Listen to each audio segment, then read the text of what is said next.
Hey guys, we're back again for some more bonus material.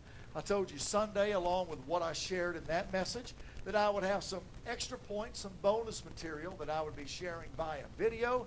And here we are, ready to give you another area in your life where Jesus wants to make you uncomfortable, where Jesus wants to challenge you. Okay, I believe he wants to challenge you to love the unlovable. In Luke chapter 6, verse 27 and 28, he says, I tell you, love your enemies. Do good to those who hate you. Bless those who curse you. Pray for those who mistreat you. Now, listen to that list of people Jesus told you to love and to do good to and to pray for and to bless. People that hate you, mistreat you, and curse you. Why, that goes completely against mainstream thinking today that says when somebody does us wrong, we should make them pay. Jesus goes even further and makes us even more uncomfortable in the next verse, verse 29. If someone slaps you on one cheek, turn to them the other also. If someone takes your coat, do not withhold your shirt from them. Did you get that? I mean, it's like, seriously, Jesus, if somebody slaps me on the left cheek, I'm supposed to turn the right cheek and let them slap that one too? I mean, I like the whole Karate Kid approach. Find a karate master that can help you beat the tarnation out of those people that beat you up. But that's not what Jesus tells us to do. He tells us to love. We live in a world that says protest, fight for your rights, stand up and resist, take them to court, make sure they're wronged and have to pay for what they did to you. Here's a great true story that illustrates the point. Jennifer Thompson was a 22-year-old college student when her life was forever changed one night when a stranger held a knife to her throat and raped her. The police described her as the perfect witness. She testified against the man, and he was convicted and sent to prison. When he got to prison, this man, Ronald Cotton, met another inmate who'd recently been imprisoned, who looked a lot like him. And then he found out that Bobby was bragging to other inmates that Ronald was serving some of his time because he had actually assaulted Jennifer Thompson. Cotton got a knife and was going to murder Poole, but his father told him, said, don't do it. Put your faith in God, forgive him, and move on. He followed his father's advice. A new trial was ordered for Ronald, but guess what?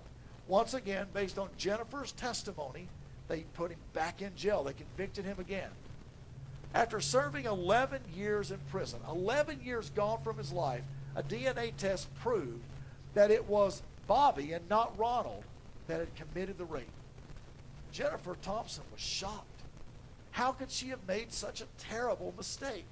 She had stolen 11 years of a man's life that could never be given back. She agonized over this, and she prayed every day, God, forgive me for this mistake that I've made.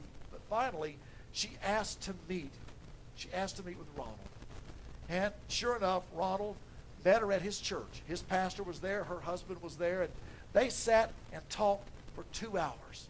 And she apologized. She said, listen, if I could say I'm sorry every day for the rest of my life, it wouldn't be enough. It wouldn't show you how sorry I am for what I've done to you.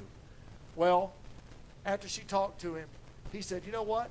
He said, I'm not mad at you. I've never been mad at you. I just want you to have a good life. Then they came out of the meeting and they embraced each other and held each other for a long time. You know what she ended up doing? She ended up contacting Bobby Poole, the man that had actually raped her in prison. And she asked for a meeting. And she said, I want to forgive you. She decided if Ronald Cotton could forgive her, surely she could forgive Bobby Poole. I'm going to be honest. Forgiving people, especially when they've been really, really, really evil, when they've wronged you, when they've hurt you, it's uncomfortable. It's a challenge. But listen, as uncomfortable and challenging as it is, love produces a better outcome. Love covers over sin. Love restores, love heals, but most of all, love honors God. And after all, if Jesus could forgive you of all the sins you committed, I mean, he knew all the sins, all the mistakes you were going to make before you were ever born, but he went to the cross anyway and died for you. If he could forgive you, surely we could obey his command to love one another and forgive. There's your bonus material. See you tomorrow.